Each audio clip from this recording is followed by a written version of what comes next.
স্থানীয় বাসিন্দারা কিন্তু রীতিমতো ক্ষুব্ধ হয়ে রয়েছেন, তাদের সাথে কথা বলবো। কি পরিস্থিতি এখন? খুব খারাপ পরিস্থিতি, এত খারাপ ওখানে বলছে যে ডুবুরি নামিয়েছে, কিন্তু ওরা ডুবুরি নেমে বলছে যে আমরা নৌকাটা পেয়েছি, ওখানে কোনো লাশ নেই। ওরা মিথ্যা কথা বলছে। কালকে রাতে যখন ঘটনাটা ঘটে তখন আমি স্পটে ছিলাম, ওখানে ছিলাম। তখন যখন নৌকাটা ডোবে তখন 11:15 ওখান থেকে খবর এলো, দুটো ছেলে বলল দাদা নৌকাটা 70 থেকে 80টা বাচ্চা ছেলে মেয়ে ছিল, তারা বড় বড় লোক ছিল, আরো অনেক প্রচুর লোক ছিল, প্রায় 200-250 লোক ছিল। নৌকাটা এইরকম ঘুরে গেল। তার আগে ওখানে একটা ব্যাপার হচ্ছে, পুলিশে ঘাট পারাপার যখন হচ্ছিল দুবার পারাপার করে মাঝিরা বন্ধ করে দিয়েছে নৌকা।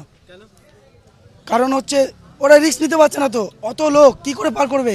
তার আগে 8টা থেকে 3 ঘন্টা ঘাট বন্ধ মারামারিতে, ওই টাকা নেওয়াতে ঘাট মালিকদের একাংশ। পাবলিকের কোনো টাকা কিসের জন্য? এটা হচ্ছে ঘাট ভাড়া, যেটা 2 টাকা ভাড়া হয় সেটা 5 টাকা দিয়ে পার হতে হবে, কি 15 টাকা দিয়ে পার হতে হবে। সেই নিয়ে বচসা হওয়ার জন্য মারামারি গন্ডগোল, চেয়ার ভাঙাভাঙি, 3 ঘন্টা বন্ধ। তারপরে ওখান থেকে যখন ওই পারাপারের ব্যবস্থা হলো, দুবার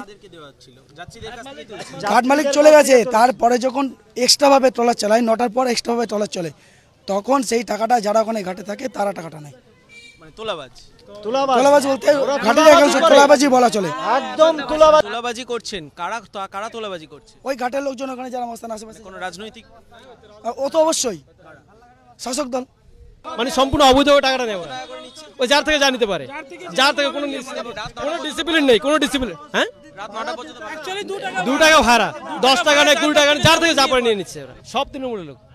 হ্যাঁ, সম্পূর্ণ তৃণমূলের লোক। এটা কি দুপারেই হয়? দুপারে ওপারই হয়ে গেছে ঘটনা, বেশি ওপারই ঘটনাটা সম্পূর্ণ ওপারই। টাকা তুলে জোর করে? হ্যাঁ, জোর করে। ও যার থেকে কোনো ডিসিপ্লিন নেই, ওদের কোনো ডিসিপ্লিন নেই ওরা।